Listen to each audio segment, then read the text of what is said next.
Hi everybody, Weapon Informant here, and today from request we're going to talk about IMI's TAR-21 and it in comparison against the MTAR X95.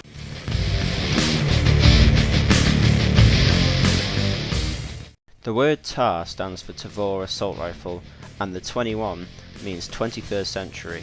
There are many rifles in the Tavor series, the main rifle being the TAR-21. There is also a CTAR, which stands for Compact Tavor Assault Rifle, and a GTAR, which stands for Grenade Launcher Tavor Assault Rifle. The Tavor can also come in a flat top variant, which loses the iron sights and allows the user to equip their own iron sights and array of optical attachments. The Tavor is built from high strength impact modified polymer.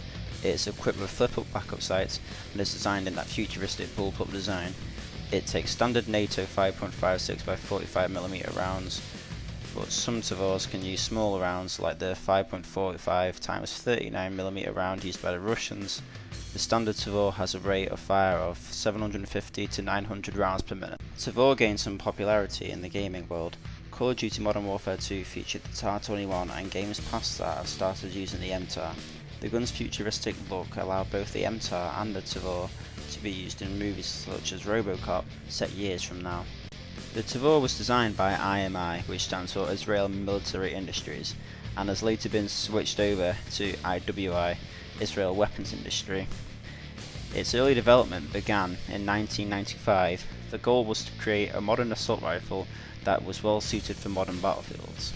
The IDF forces originally used Giles and M16 rifles until the Tavor, and one thing these rifles are is long. Now, considering that most of the combat the IDF troops were running into was in urban spaces, which made soldiers fight in close quarters, this made the new bullpup design perfect. This is because it didn't only make the weapon shorter because it fed the magazine at the back of the weapon, it also didn't sacrifice the range of the previous Giles rifle because it was long in a barrel. The Tavor began service in 2003.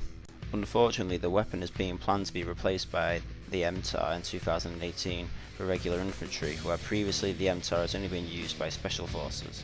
I personally agree with this choice because not only does the MTAR look cooler, it still has all the features of the Tavor, but even smaller. Interestingly enough, the MTAR can be converted to fire a 9x19mm power round, turning it into a submachine gun. A silencer can also be fitted to the MTAR, but I think this can only be done in a 9mm mode, but I'm not too sure.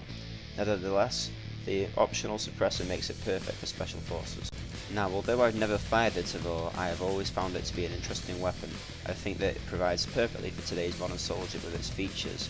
It has many features that you don't see on many bullpup rifles such as the LSE-5A2. The Tavor can be operated left-handed, which is different compared with most bullpups. I have seen personally from left-handed people attempting to use the LSE-5A2. In case you don't know, most bullpups cannot be used left-handed because the shell casings would eject and hit you in the face. This isn't a problem for the Tavor because you can move the ejection port through either side of the gun. It can be easily stripped down because it comes in two parts, which also means it can be interchangeable with other rifles from the Tavor family.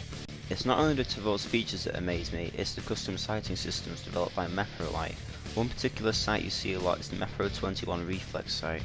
Meprolite have also developed an MX3 magnifier especially for the Tavor that allows you to increase your sight magnification on the move.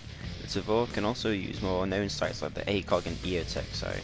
Even with all these amazing features, I still prefer the MTAR or X95 over the Tavor, just because of the little things, mainly because I'm in love with carbines, but that's a story for another day.